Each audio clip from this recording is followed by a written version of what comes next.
Israel and Palestine, sort of Middle Eastern relations.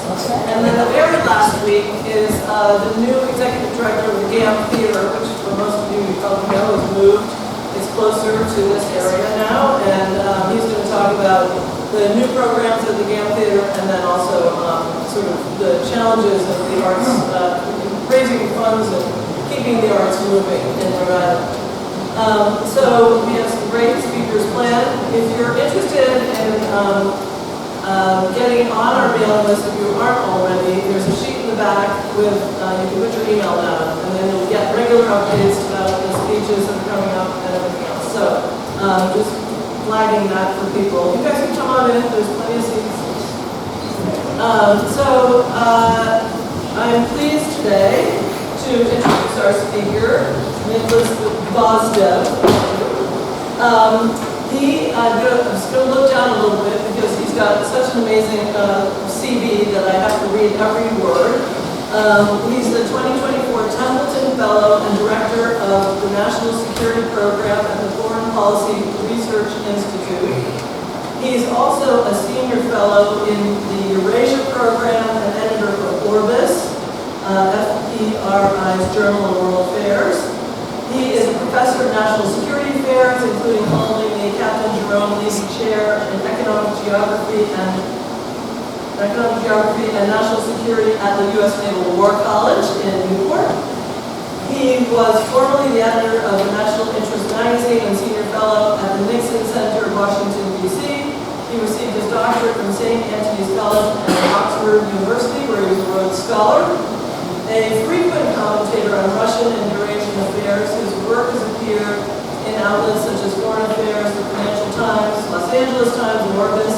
He's appeared as a commentator on CNN, Fox News, MSNBC, NPR, and BBC. He's the co-author of U.S. Foreign Policy and Defense Strategy, The Rise of the Incidental Superpower, and he's co-author of Russian Foreign Policy Vectors, Sectors, and Interests. And he happens to live right here in Rhode Island. All of those things, and he's a Rhode Island resident. So I am pleased to introduce Nikolas Gvosdev.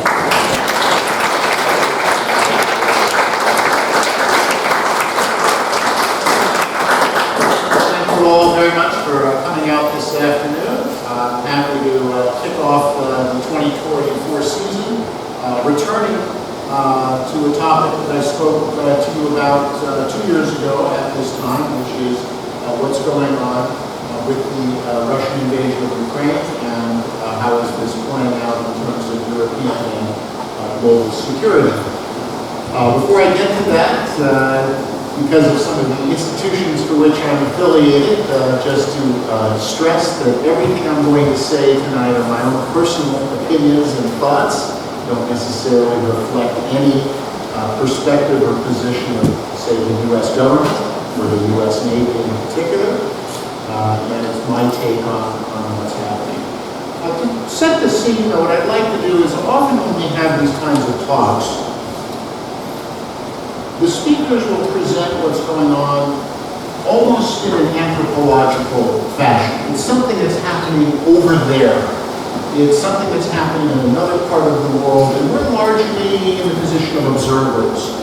We may be interested in it, we may have very strong feelings and sympathies, but oftentimes we think what is presented to us is something that's happening somewhere else, and our involvement is peripheral. The other point is that often with these kinds of talks, because we select, and we'll have Mark here to talk about the Middle East, we'll have Wendy to talk about the election, of necessity, we as speakers are going to concentrate on a topic as if it's pretty much the only topic that matters. But in the real world, of course, we have lots of demands on our time, our resources, our attention, and it's therefore important to put things into a larger context. And so what I'd like to do tonight, and turn the feedback, move this away here. What I'd like to do tonight is to put the context of what's happening in Ukraine in the context of how the United States is approaching national security decisions. And in particular for the United States, for which Ukraine is a very important issue, but isn't obviously the only issue on the agenda. And one only has to look at the headlines today between the market turmoil and what's happening in the Middle East to realize that lots of things are in motion. And so having a sense of how Ukraine fits into that from the U.S. perspective, I think, will be useful, or I hope it will be useful to you. So to start, and this is for those of you that were here 2 years ago, a little bit of recap. If you weren't here 2 years ago, let me start with this sort of as a scene setter as to why this matters. Why should we be interested? Why is the U.S. involved? We teach at the War College and at other places that every country in the world, and the United States is no different, when something happens in the world, we assess by where it falls on what is very crudely called the die, kill, pay, ignore paradigm. Something happens, and then you as a country, your leadership, your political institutions decide, is what's happening here worth it that we're willing to die for? It's so existential that we have to be prepared to sacrifice, to make ultimate sacrifices. If it's not, are we prepared to get involved? Maybe it's important, but not so important, so we'll find a way to pay. Maybe we can get some aid, we can ask someone else to do something. And then finally, of course, there's the ignore. Something happens, say that something happens, we're not really going to get involved. Ukraine is an important issue from the perspective of the United States in that as we look at where the U.S. is in the world, we look at all the demands on U.S. attention, we look at all the potential threats to U.S. security. The United States needs a relatively peaceful and stable Europe. If we're going to be concentrating more and more on the Indian and Pacific Ocean basins, and we just had the coup in Bangladesh not more than 24 hours ago as a reminder that a lot of things are happening. We just had Chinese drones circumnavigate Taiwan, the first time that they've had autonomous systems that completely circumnavigated the island. We're going to be able to focus more on these parts of the world. We need to know that Europe is reasonably able to take care of itself, that there aren't major challenges. We need Europe. When we look at the dense network of economic, technological ties between, financial ties between Europe and the United States, the COVID vaccines would not have been developed without a very robust pharmaceutical partnership between American and European firms.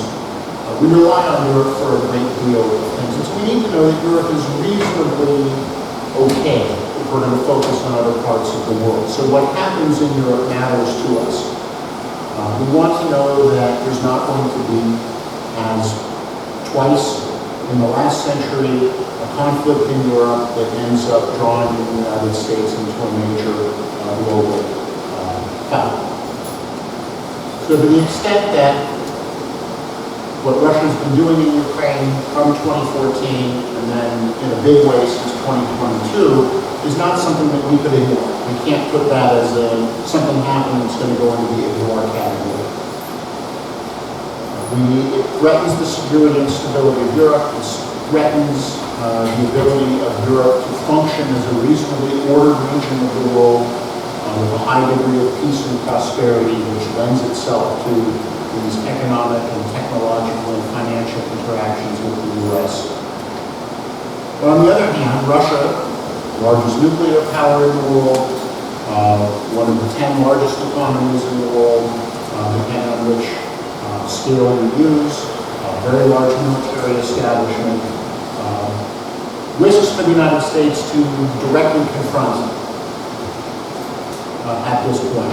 And so the United States settled on a combination of we weren't going to die for this, we weren't going to ignore it, so we're going to work in that kill to pay segment of the pyramid of policy. So that's the starting point.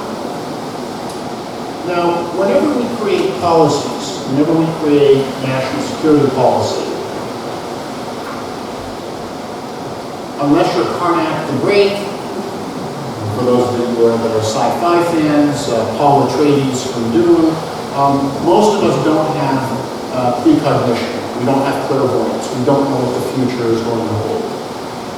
And so we, in the U.S. government, we use fancy terms like strategic assessment, which is essentially a fancy way of saying guess. We try to guess what we think is going to happen.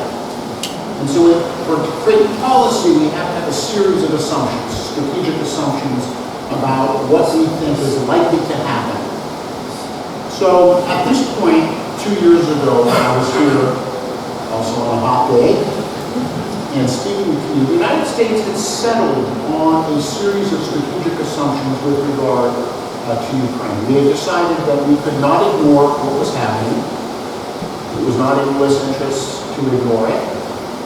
Our preference was for a Russian defeat, Ukrainian victory, but not, of course, at the cost of being an existential threat to the United States and the Biden administration, and certainly President Biden, by his own background and experiences, is very careful, as someone who grew up to political maturity during the Cold War, not wanting to be reckless in engaging in a proxy conflict with a nuclear power. And so the strategic community, different parts of the U.S. government coming together and saying, well, what should be the U.S. strategy, came up with a set of 5 strategic assumptions with regard to U.S. policy towards Ukraine. And the 5 assessments were this. The first assessment, and this again is summer of 2022, the first assessment was that Russia did not have the wherewithal for a long conflict. That Russia's ability to sustain its invasion of Ukraine could not last indefinitely. There were clear limits to Russia's ability to keep this fight going. The second assumption was that U.S. sanctions and sanctions imposed on Russia by U.S. allies and partners would be so crippling to the Russian economy that it would accelerate the first assumption, that is, make it even harder for Russia to sustain its invasion of Ukraine. And also the expectation was it would bring such economic pain to Russia itself that it would affect the social contract between the Kremlin and the bulk of the Russian population, which is the social contract of you let us run politics, we keep a reasonable standard of living for Russian society. That's been the bargain by which Vladimir Putin has governed Russia for the last 25 years. So the sense was that sanctions would bring such economic pain to Russia that social contract would be voided, and then it might lead to certainly popular pressure to stop the war, and might in fact even lead to popular protests which would topple the Russian government. So that was the second assumption. At this point, 2 years ago, and some of the questions that came up in our discussion here was that we had the first Ukrainian victories in the war in terms of pushing the Russians back from some of the territory that they had occupied. And so the third assumption was that with enough Western military support, with enough training for Ukrainian forces, that the Ukrainians were expected to deal a major military setback to the Russians in 2023, last year. And so a lot of our policy was geared towards building up the Ukrainian military. We, our NATO allies in particular, even some of our Asian allies, the South Koreans, the Japanese, and others, working to sort of equip and build up a Ukrainian military that was supposed to be in a much stronger position. So the third strategic assumption.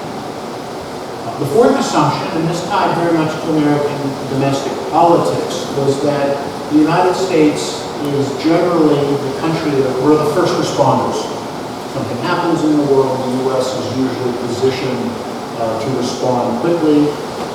But the expectation was that as time went on, our European allies were going to take a much bigger share of this responsibility. And that at some point, by the end of 2023, there would be a handoff. The United States would be able to say to our European partners, you're going to take this mission moving forward, leaving us to focus much more on the Pacific.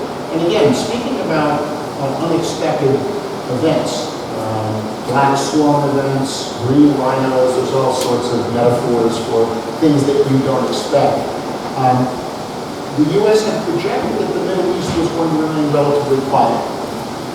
And it's one of those wonderful accidents in history that several days before October 7th, before the Hamas assault on Israel, the National Security Advisor had written an article for Foreign Affairs that had gone to the printers, so the print edition was fixed 4 days before. It was released online, and one of the lines in there is, "We assess that the Middle East has not been as stable and as peaceful as it has been now for many years." Right? So the guiding assumption was there was not an expectation that the Middle East was about to blow itself up. Of course, they could change the online edition, which they did quickly, with an editor's note, but because the print edition has already gone to the printers, so that November-December 2023 issue of Foreign Affairs has the original text preserved for all perpetuity, saying that they didn't think we assess that the Middle East is going to be quiet. But the sense was that no matter what, the U.S. would be able to pivot its attention.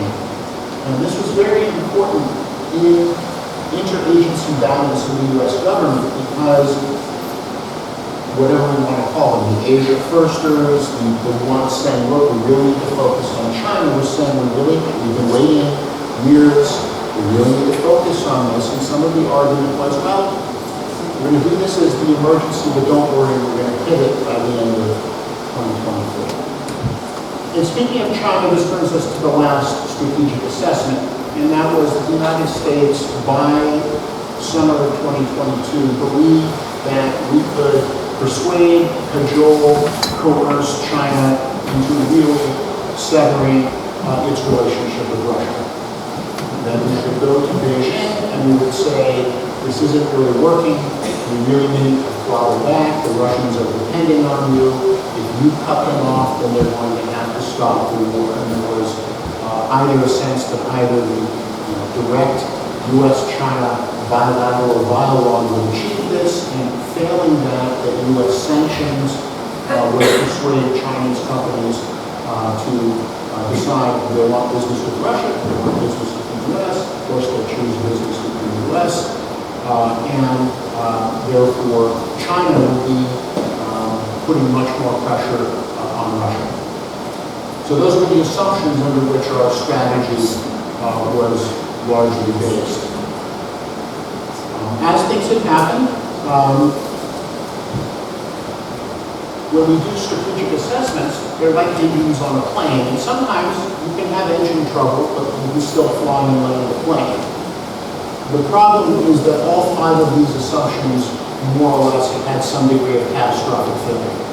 It's not that, well, 1 or 2 did not work out, it's that all of them have not panned out. So, for example, the Russians are a lot more resilient.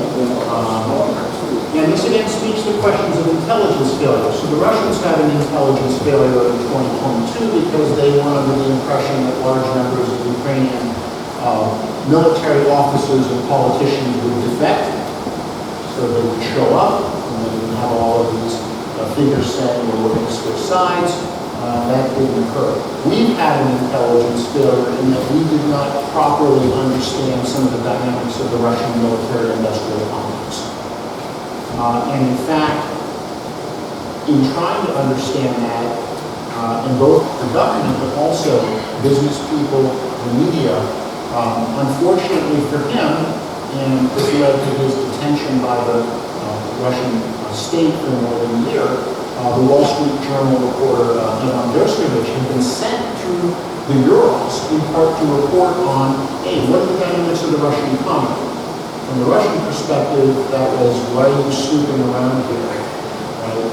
And in particular, that's one of the areas where the Russians are doing a lot of the tank refurbishment. And we discovered that, wait a minute, we thought they had a lot of junk, and what was they're actually able to do is they're actually able to take stuff out of depots and reformulate them, and therefore be able to keep sending equipment into the field much more than we expected. The Russian economy has proved to be much more resilient than we expected, in part because the Russian government actually has a really good, Western-educated economic team. These were people who, as young men and women in the 90s, came to places like Harvard and Yale and studied, and now that they're in their 40s and their 50s, are back, but they're figuring out how to make the economy function. And with sanctions, the Russians turned to the Iranians and said, how did you survive sanctions all these years? And the Iranians said, well, we can show you. How have we survived U.S. sanctions? How do you create shell companies? How do you use cutouts? How do you do a lot more of your business in places like Dubai and Singapore? Of course, further developments, even things like cryptocurrency have been useful. How do you move money around if you can't use dollars? So the Russians figured out ways to evade sanctions, move around sanctions, which dented some of that. And also the Russians, in their sanctions, in coping with them, discovered that they could live with second best. And what I mean by this is there's a wonderful series of videos. It's a British expat who lives in Moscow, and he's been, last year he did a series where he went into shopping malls. And what he's showing you is, all right, if these Western branded firms have left, either what is replaced in the knockoff firms, right, so that there's Starbucks had to leave, so there's a knockoff called Starbucks. McDonald's had to leave, and now it's Uncle Vanya's. And a number of other places is the brands or the goods are just coming through third parties, from Turkey, from Kazakhstan, through what they call the Eurasian roundabout. So if we were thinking that the sanctions, the average Russian would walk in and say, I can't get consumer goods and other things like that, maybe you're not getting a top brand, but you're getting a reasonable knockoff, and of course some of those knockoffs are Chinese knockoffs. And we've definitely seen that in the car industry, both for electric vehicles, but also for luxury vehicles, is the replacement of Western brands by their Chinese counterparts. We overestimated our ability to pressure the Chinese on this because, sure, a lot of the big Chinese firms said, fine, we're going to stop our formal trade with Russia, but what we'll do is we'll trade with another Chinese company that has no business interests in the U.S., no dollar accounts, and they're the ones that will then do the goods and services with Russia. So Huawei is not technically present in Russia, but there are intermediary companies that Huawei does business with in China, which then carry the Russian market forward. And then, of course, money is money, and we see that sanctions enforcement can be a bit haphazard. When you recover the Ukrainians recover and then send on to us some of the Russian armaments that help detonate, and we look at them and we can see that they were recently produced, and we can see U.S. components. So U.S. components, so one of my favorite statistics is over the last 2 years, imports of cell phones to Armenia is up by 500%. I don't think that you have people in Armenia suddenly deciding they need 4 or 5 extra cell phones. What's happening is that someone is saying, well, as long as it's going to Armenia, and then after that, if they resell it to Russia, well, And similarly with the import of Russian energy. So a German, if you bring a German speaker, I'm sure they'll proudly tell you, we import no energy from Russia. We have cut them off. And then you say, well, how come your energy imports from India are up? How come your energy import, and India is not known to be, for example, a natural gas or oil producer. How come your energy imports from Turkey are up?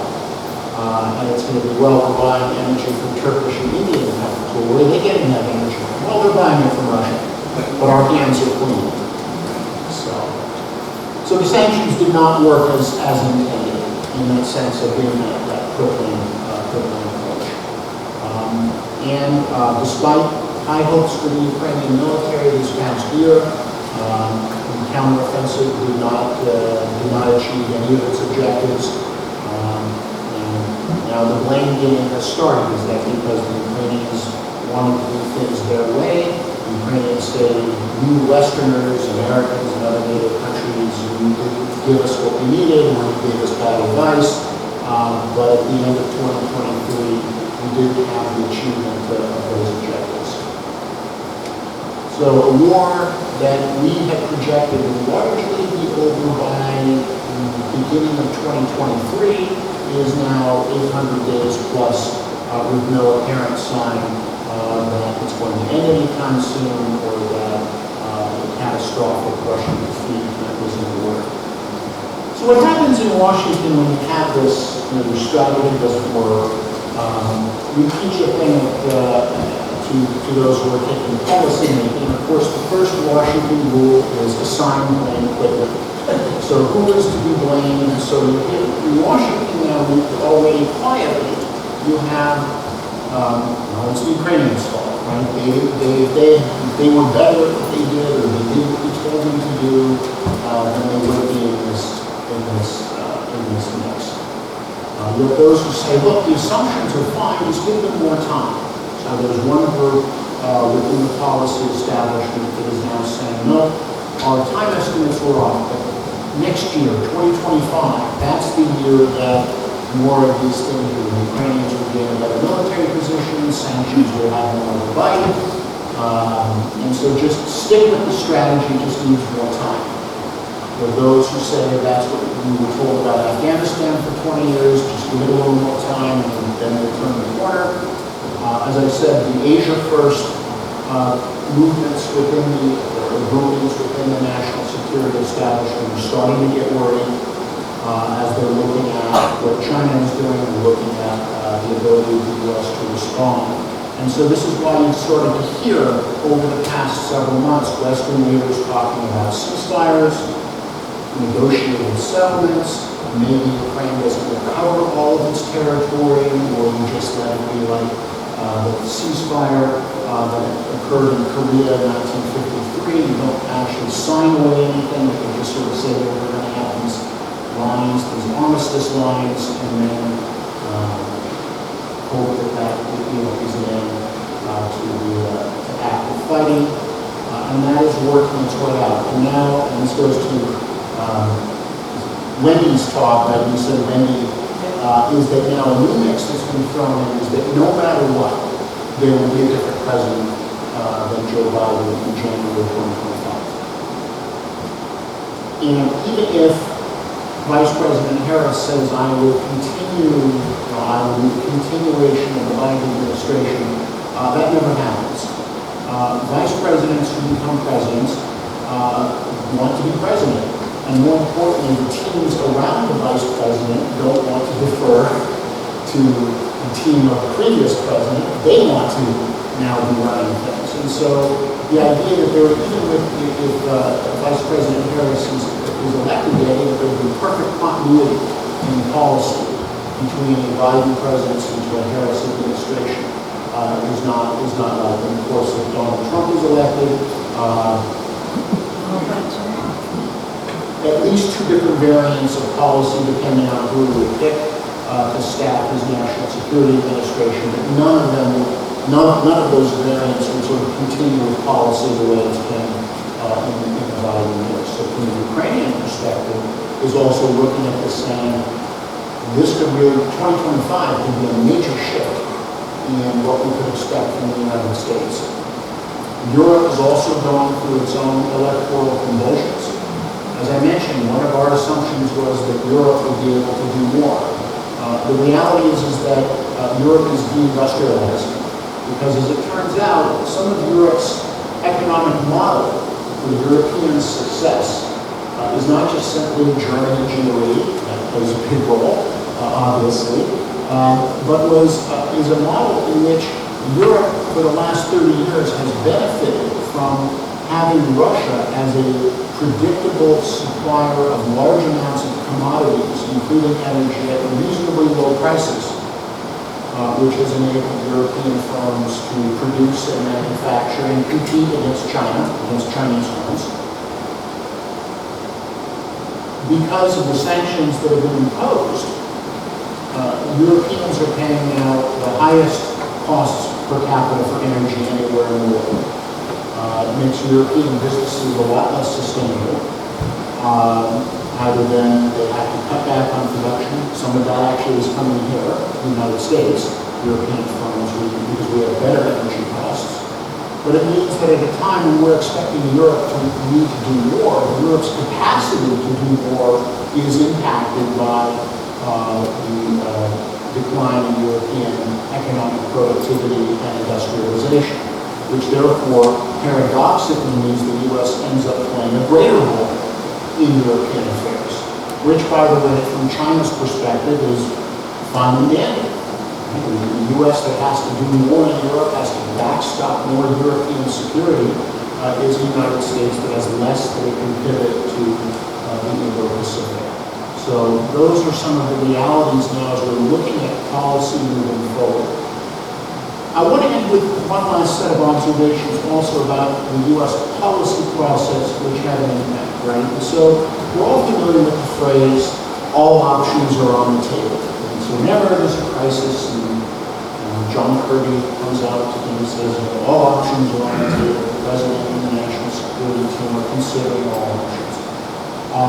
In theory, it's a great phrase. In practice, the U.S. structure, when we do national security, is once options get taken off the table, it's very hard to put them back on. And once you've committed to a particular course of action, it's a lot harder to say, hey, it's not working, and we need to pivot in a much different direction. Because you've built up some costs, you've built up constituencies, and the flow of policy will take you in a certain area. So if we're saying, if we're looking at U.S. policy towards Ukraine, there's a lot of concrete that is set.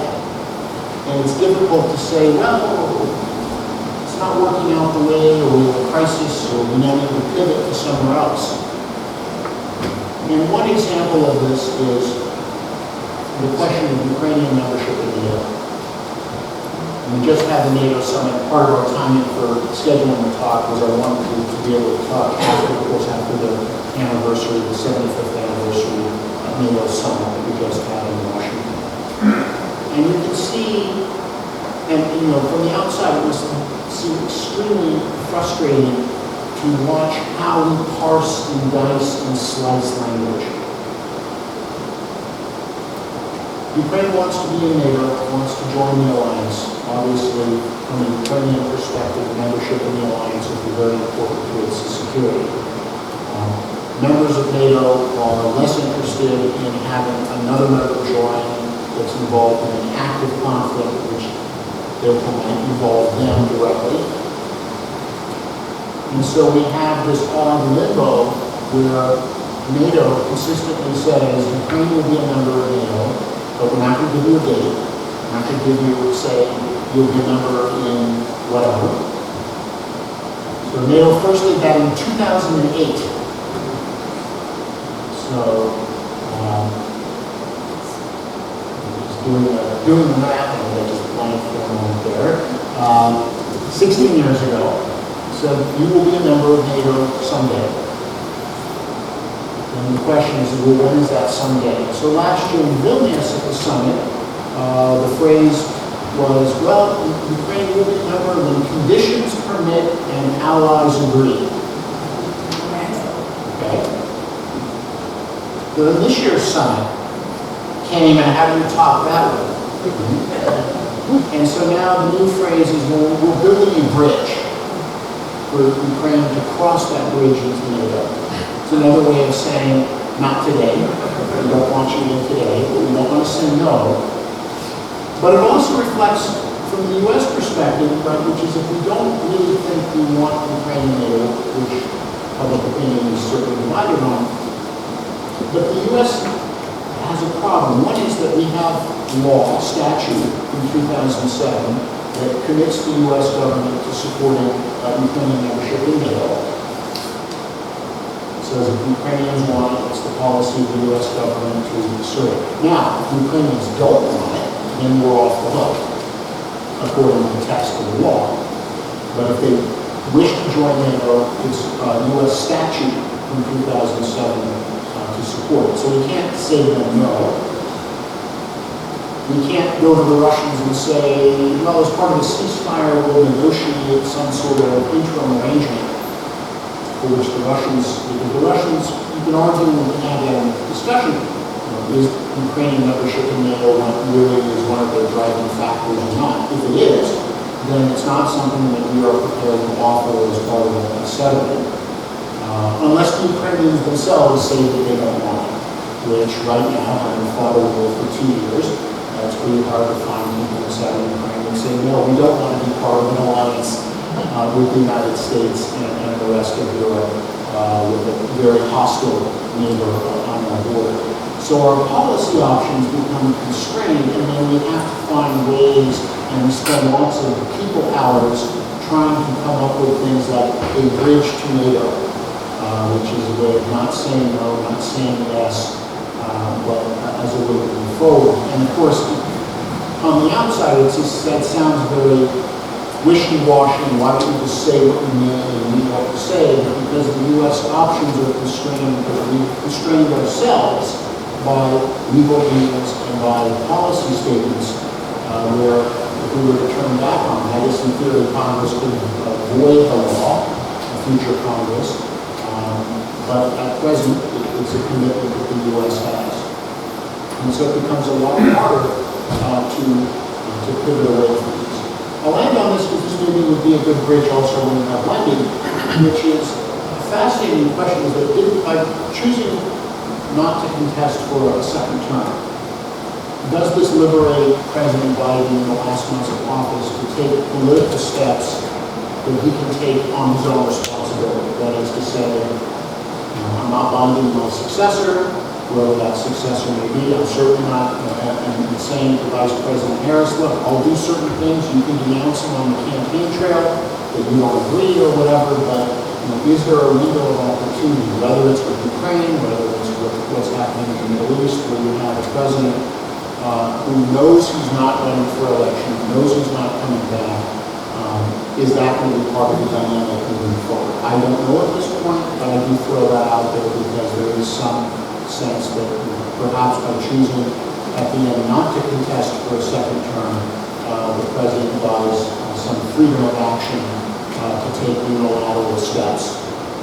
And that would also, of course, depend on the extent to which already some of his senior staff know that they will or will not be invited into a potential Harris administration. So if you know that the future for you in a new Harris administration, and more inclined to support your boss, knowing you don't have to worry about equities in the Harris administration because you're not invited. Some of you might have seen the Wall Street Journal story that says that Secretary of State Blinken, Secretary of Defense Austin, and National Security Advisor Jake Sullivan would not be invited to retain their positions in the Harris administration. So we know that come January they're out of a job, just the same way the president is. Will they work with him to perhaps say, hey, we've got a window of 4 or 5 months we can do something. So that may be something, I don't want to prejudice you for Wendy's talk, but that might be an interesting dynamic. We haven't had that dynamic in U.S. politics in a while, where a sitting president is not, really not since 1968, where a sitting president is choosing not to run again, even though constitutionally he could, and it opens up this question of this space. So, I wanted just again to give you a sense of, it's not just events happening over there, it's impacting here, it impacts our election cycle as well, it impacts decisions that we're making here. And with that, I don't know if I helped to clarify the situation more or confuse it more, but happy to take questions and start a discussion. What's the thinking on the possibility of Russia using tactical nuclear weapons as one of the responsibilities? Yeah, sure. Yeah. This is the concern of Russia using a tactical nuclear weapon, and what would be the response? How would we look at it? Russian nuclear doctrine has been, in recent years, has lowered the threshold for nuclear use. So Russia used to have we only use nukes if nukes are used. And now the Russians have altered the nuclear doctrine to say, even if it's a conventional fight, if we think that the existence of the Russian state is in peril, we reserve the right to to move to using nuclear weapons, even small, low-yield weapons. So that's obviously has been a sense of concern. Right now, the battlefield doesn't call for it, because this is one of the things about the way this war is being fought, is it's small units, small numbers. You normally only use nuclear weapons. The doctrine for using tactical nuclear weapons when you have a large mass of enemy, where you can get, pardon the expression, a lot of bang for the buck. Right? You have 1,000 tanks coming at you, and you say, I'm going to detonate a tactical weapon. We're seeing these skirmishes where it's 50 people, 2 vehicles, a lot of single-use drones, and there's nothing where going to the level of using a nuclear weapon, even a small weapon, there's nothing right now that the Russians would gain by it in a tactical sense, and then strategically it would be such a major loss. Our assumption is that even Russia, so China and India, would draw the line of nuclear use and would be much more, because of course the precedent would sense. So that's sort of our opening thinking, is that there's enough of a barrier against it. What we haven't quite figured out as well is if you have what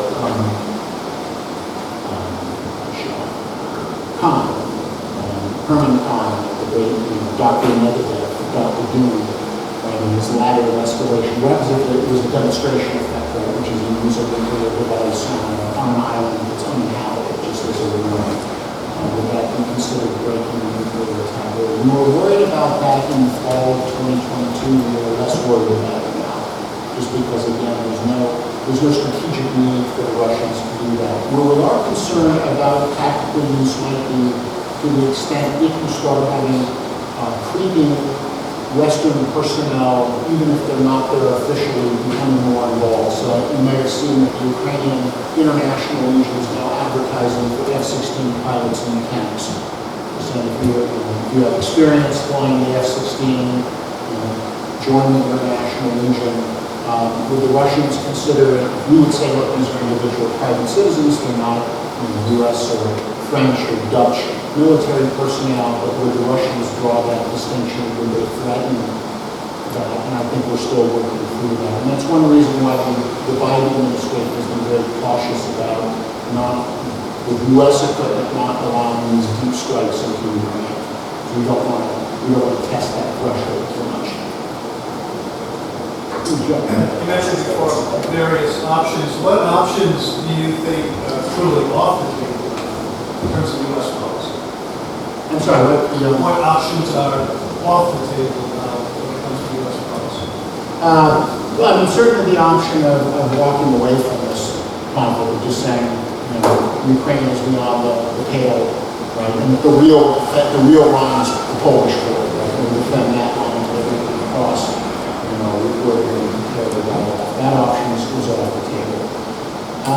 Options right now that appear to be off the table as well are, of course, a couple months ago, French President Macron mooted the idea of NATO personnel coming to Ukraine to serve not in combat roles, but to serve in supporting roles, right? The idea was NATO French troops that would go to Odessa and provide security in Odessa to free up Ukrainian forces for frontline combat, and then we would have Western partners providing border security and things like that.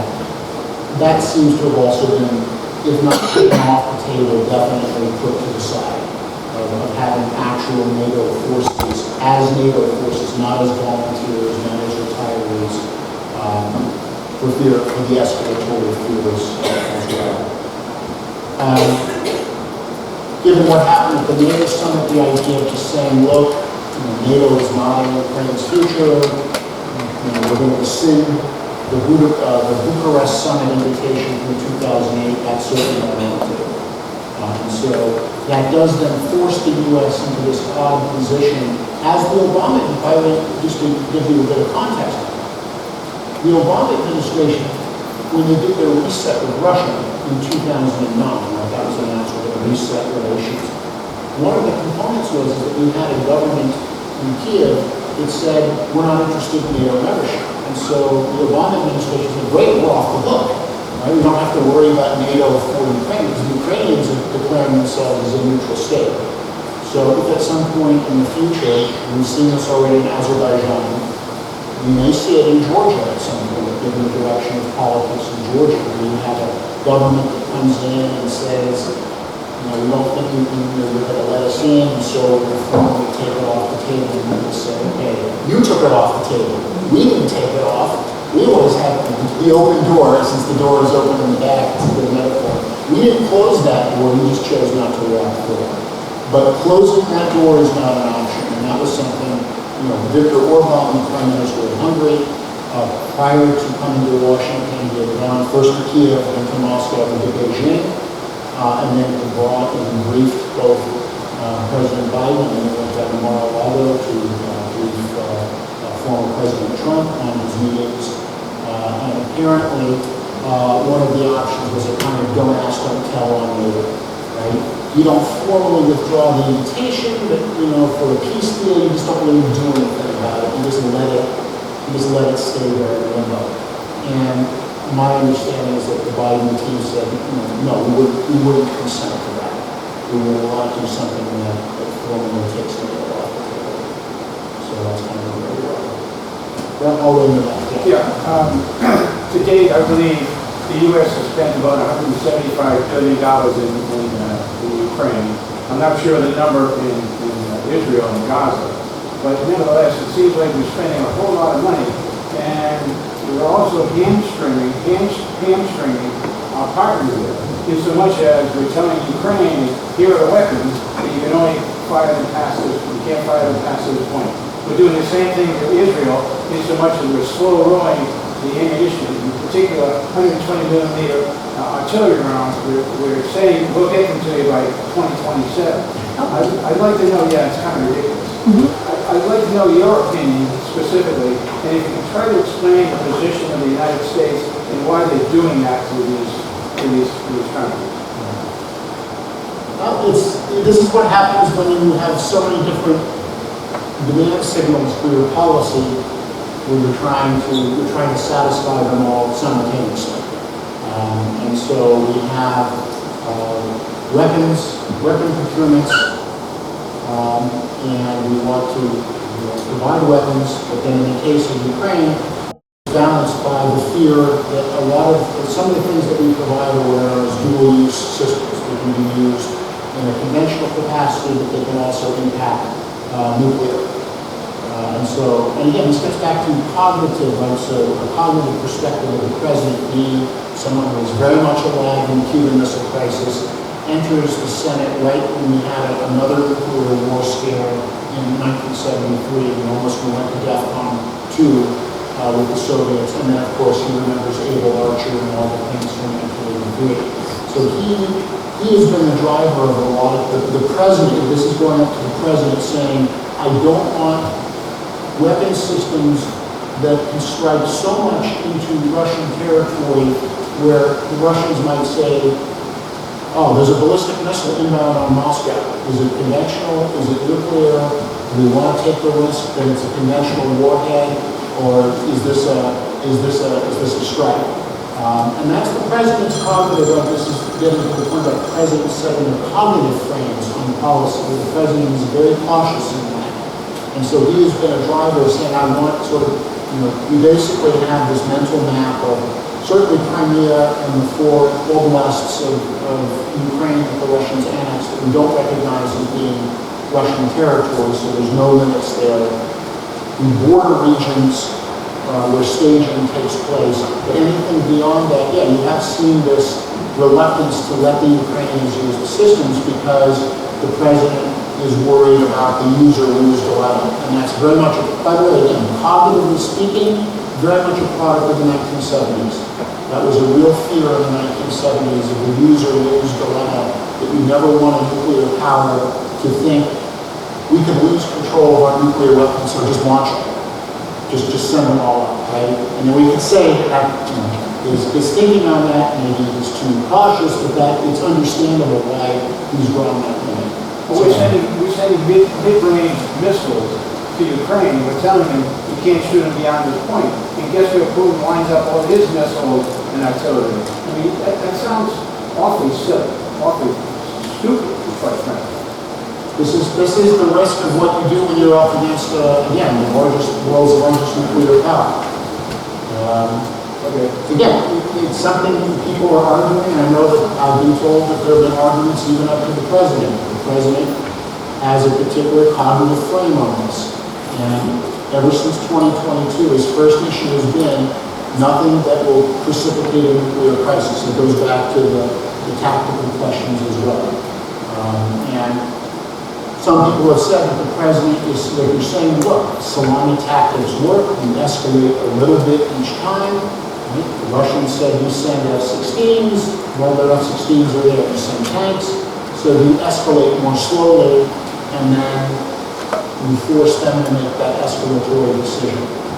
We don't know, for example, what this call was that the Defense Minister Belarus made to Defense Secretary Austin a few weeks ago.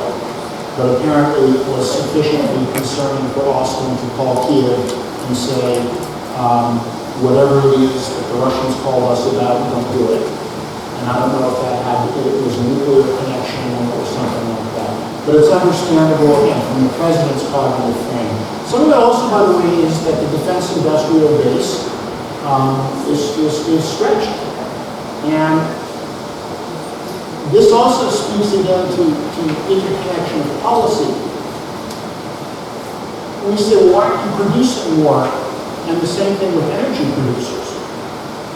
So let me give you two examples. One is with the shells. So you have companies saying, we'll ramp up production. Are you going to guarantee you're going to buy it if the war ends tomorrow? And the U.S. and others say no. And so companies are saying, we will produce as you put an order in, we'll produce to that order. If you don't order more than what the order is, we're not going to produce more. We're not going to create a stockpile. And unless you have a decision that the Pentagon is prepared to absorb all that extra capacity, to guarantee shells, missiles, other components that they will absorb and store. And this is part of that, and for the business people, right? This is all that lean, no storage, just-in-time production thinking, which is, was big in the 90s and 2000s in the corporate world, and the Pentagon is enamored with it now.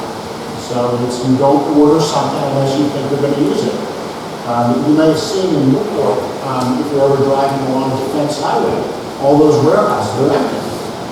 Those used to be strategic reserves during the Cold War. We stockpiled everything. Now, of course, we don't stockpile.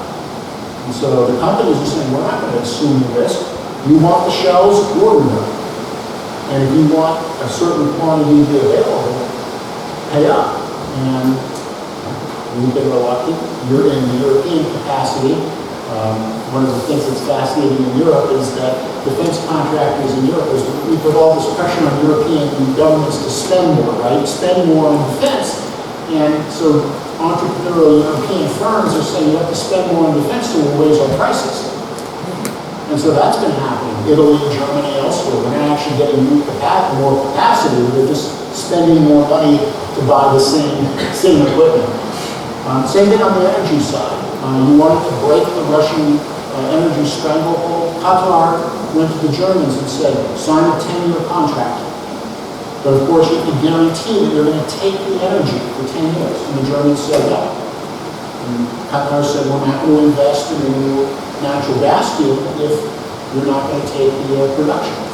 And so, of course, yesterday, the first of Russia's new shadow liquefied natural gas tankers, so it's not insured by Lloyd's and anything like that, has pulled up to the Arctic 2, and I'm sure it'll probably be bought by an energy trader in Singapore, and then it'll be laundered, and then eventually it'll show up in Rotterdam, and a shell will claim that they bought it from Singapore, not from Russia, and then we wonder why the sanctions aren't working as effectively as they thought. But so some of that also is the industrial side. And companies right now are very reluctant to stockpile military equipment if they think there's not going to be a buyer for it in the way things are going, I think there will be a buyer. But So if any of you hold stock, we should please vote your shares in the next shareholder meeting. Please name them down. Trump has said quite often, and his supporters seem to believe, that he would be able to cut off any wars that we're involved in right now, especially Ukraine. He thinks that he could call Putin and have it stop. So what do you think about that? I mean, he can say that. Oh, sorry, the question of the claim that former President Trump makes that if he's back in office, he can pick up the phone, we can call Putin, we can stop the war in 24 hours and the like, and he has such a will be able to negotiate. The Russians kind of got their measure of President Trump in his first term. And one of the things they have assessed is he talks a lot, but he doesn't necessarily know how to control the government. And there was a lot of disappointment in the Kremlin after 2017, which was he would say these things, and then Secretary of State Pompeo or National Security Advisor McMaster or others would do something completely different. So the Russians don't have a particular lot of confidence that if Trump were to be elected, that he would actually be able to do anything because they can look back at the track record of his first term. The question with Trump, this gets back to some of the questions before about what's on and off the table. The only way that the Russians would probably accept it is if Trump says, stuff that was not on the table, I am going to put it on. I am going to put NATO enlargement on the table. I am going to rescind the security pact. So President Biden signed the security pact with Ukraine. It's an executive agreement, it's not a treaty, so it lasts only as any future president wants it to exist. So, he could, that is in the power of the president to say, President Biden signed this pact, it's an executive agreement, I am nullifying that executive order that permits this security assistance. Would he do it? Or would he have people around him saying, the president says a lot of things, but we're going to keep policy moving in a different direction? And of course, if Mike Pompeo comes back into another Trump administration, then there's a group, that's how I was saying, which Trump? Right? Because there's a group around Trump that's even more hawkish on Russia than even the Biden team is. So I guess it would be which President Trump would you elect and which administration would you staff? So the Russians aren't holding their breath. Their sense more is just that Trump is a disruptive force and it disrupts American politics, but they don't expect, from what I read and see in Russian sources, they don't expect that it would actually fundamentally change policy. So they're not holding their breath for him to do that. One more? And then I'll talk about that. I have a two-part question. Is there anything to indicate that Putin's grip on power is less than what he would like the world to think? And the second part is, what in your opinion, does he have on Trump? Let's go with the second one. The second one has to do, just with the opaque nature of how Trump did a lot of financing. In the fact that oligarchic power structures in Russia, where the oligarch ends and where the state starts, is pretty murky. And how does that connect with Deutsche Bank? And how is he getting financing for building when no bank in New York would give him a loan? I think that's largely the mundane. And part of the problem we have is we always want these sensational silver bullets, right? So when the reports come, people gravitate towards these very colorful anecdotes. A lot of it is very boring financial things that the average person says, well, that's not interesting or fun at all. But I think that's really where you see this, is that there's a network of Russian businessmen and women who were involved in financing, the people buying condos in Florida at 3 times the market value. Clearly not being done for investment. So I think that's the nature of where the influence has been, is the financial, how much of it's a house of cards is. On the first, Putin is preparing for, how he's going to pass power. And again, one of the unfortunate things from the U.S. policy side is we have so cut back on our ability to interact, or all these dialogues and track through dialogues and meetings, and even just things for diplomacy, is that we're not able to get our handle on what's happening as much as we should. And so there's a lot of things happening that are not household names here because we're not as invested in it. So for example, there's several people around Putin, several different, there are different ways that you connect to Putin. And part of it is, you live in his neighborhood growing up in St. Petersburg. So he's got a group of guys that have been with him since the 60s. They judo together and all of that. He's got his KGB guys that served with him in the KGB. He's got his group that was with him when he was in St. Petersburg. And then beyond that, he has his chief of staff and his deputy chief of staff are very good talent managers. And what they've been doing for the last couple of years is they are consciously recruiting 30 and 40-year-olds that they think are competent, that they think like Putin does, support the Putin system. One of these guys was a governor in a town called Tula, in a region called Tula. His name is Alexei Dulin. He is now a special assistant to Putin. He's one of the guys that could be a successor. He's being tested for, hey, could you take this thing over? We're getting the first elements of dynasties. So Nikolas K, who is the long-term head of the National Security Council, retired. His son is now a minister. We're seeing sons and daughters being brought up into ministerial positions. And then finally there's, again, one of his aides, a man named Dmitry Mironov. And he's the veteran. And he's been doing a lot over the last couple of years. How are we going to keep this thing going? Right? Because enough people are invested in it. Right? It's not just one guy. It's the entire system. And there's people with property and status and wealth. And so they don't want to see this thing tumbling apart. There's enough history in Russian revolutions that usually revolutions dispossess the elite. So it's happened enough times in Russian history. So we've got to say, maybe we wouldn't want this to happen to us. So there was a bit of a health, there was some talk that he had a health scare, COVID scare in 2020. You had this very exaggerated isolation of you've seen the pictures of guys at the table waving their hand.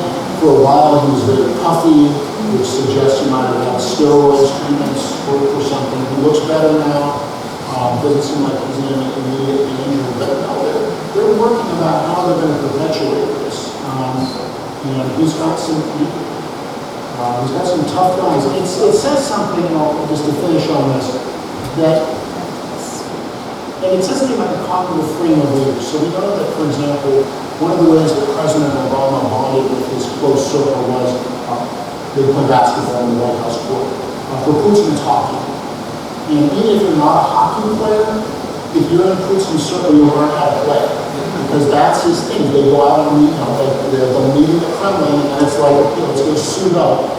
And so there's a whole group around him. And paradoxically, the war, rather than weakening, this goes back to Orbis, rather than weakening that, they're now in that famous Ben Franklin line of, we'll all hang together, or assuredly we'll all hang separately. And so paradoxically, the war is consolidating right now, and they all say, we've got something to lose here. So guys that aren't household names are Julian, Mironov, the younger Chef, Vino, there's a whole group of them. And the other thing, by the way, these guys are younger. These aren't Brezhnev geriatrics, with the machines hooked up. These are guys in their 40s and 50s. So they expect that they're going to be around for a while. And then they're having kids, right? So they're looking at, and it is interesting that Putin did not have sons. There is still, a certain degree of gender sexism in Russia, where the daughter isn't necessarily in the same position. But Putin has sons-in-law, and he also now has nieces and nephews that he's been living in as well. Particularly the defense minister. His niece is now a deputy defense minister. So she's keeping an eye on financial flows. They just yanked out about 4 deputy defense ministers and threw them in the clinic for corruption. So, yeah, he seems to be in charge. And we obviously finished with that. So.